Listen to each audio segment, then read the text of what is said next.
Bonjour, ici Jean-Yves Ponce, expert en mémorisation et fondateur de potiondu.fr.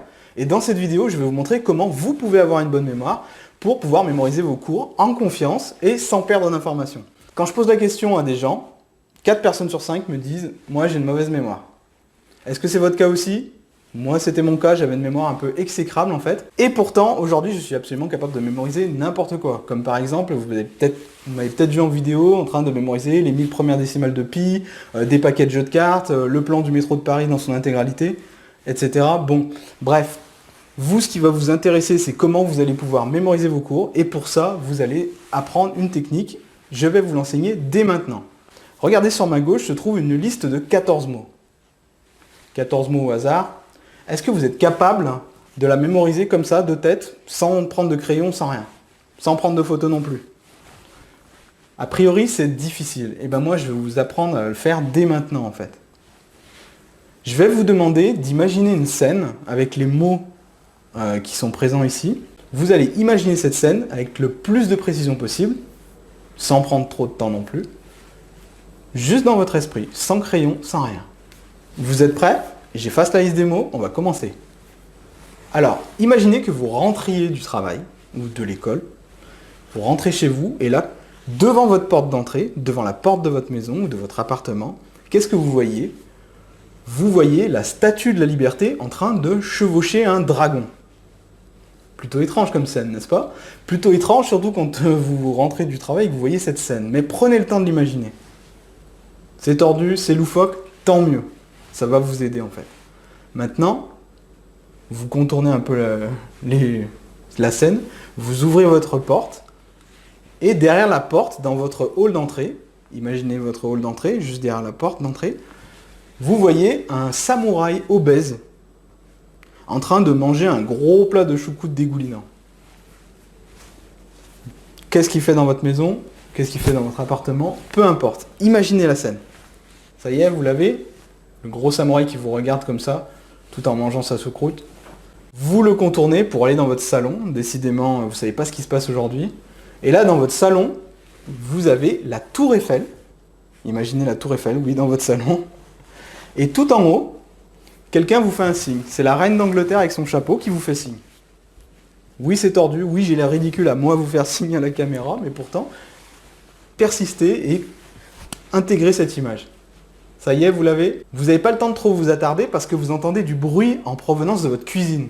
C'est de la vaisselle cassée. Vous vous précipitez dans votre cuisine et là, qu'est-ce que vous voyez?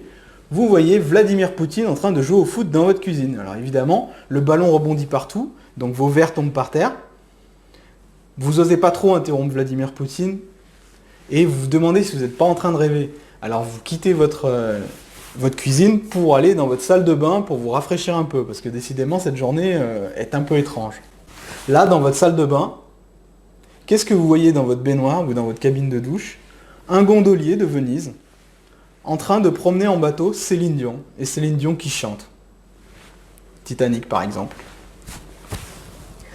Là encore, décidément, les scènes tordues ne vous quittent plus. Vous sortez de votre salle de bain et vous décidez d'aller vous coucher, vous allez vous diriger dans votre chambre. Sauf que là, sur votre lit, qu'est-ce qui se passe?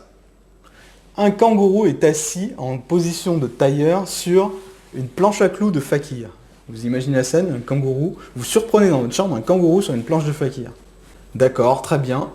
Vous tournez la tête pour regarder par la fenêtre de votre chambre et là, qu'est-ce que vous voyez? Vous voyez un taureau avec un sombrero en train de se moquer de vous. Voilà, on a fini avec les images tordues, avec cette histoire complètement loufoque. Et maintenant, on va vraiment savoir si vous avez une bonne ou une mauvaise mémoire. Est-ce que vous vous souvenez de ce qui se passe devant votre porte d'entrée, au tout début de l'histoire? Très bien. Est-ce que vous vous souvenez de ce qui se passe derrière votre porte d'entrée dans le hall? Vous vous souvenez de qui vous devez contourner? Oui, le samouraï obèse qui mange de la choucroute. Vous vous souvenez de ce qu'il y a dans votre salon? Bien. La tour Eiffel avec la reine d'Angleterre qui vous fait signe. Que se passe-t-il dans votre cuisine? Vladimir Poutine joue au foot, très bien. Que se passe-t-il maintenant dans votre salle de bain? Salle de bain plus dure. Ah non, c'est le gondolier qui promène Céline Dion. D'accord. Que se passe-t-il dans votre chambre? Le kangourou sur la planche de Fakir. Et enfin, qu'est-ce qui se passe lorsque vous jetez un dernier coup d'œil à travers la fenêtre de votre chambre? Ouais, c'est le taureau avec le sombrero qui se moque de vous.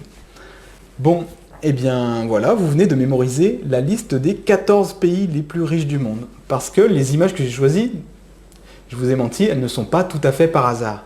C'est des images que j'ai prises pour symboliser les pays. Vous avez par exemple la Tour Eiffel pour la France, Vladimir Poutine pour la Russie, la choucroute pour l'Allemagne, le dragon pour la Chine, la Statue de la Liberté pour les États-Unis.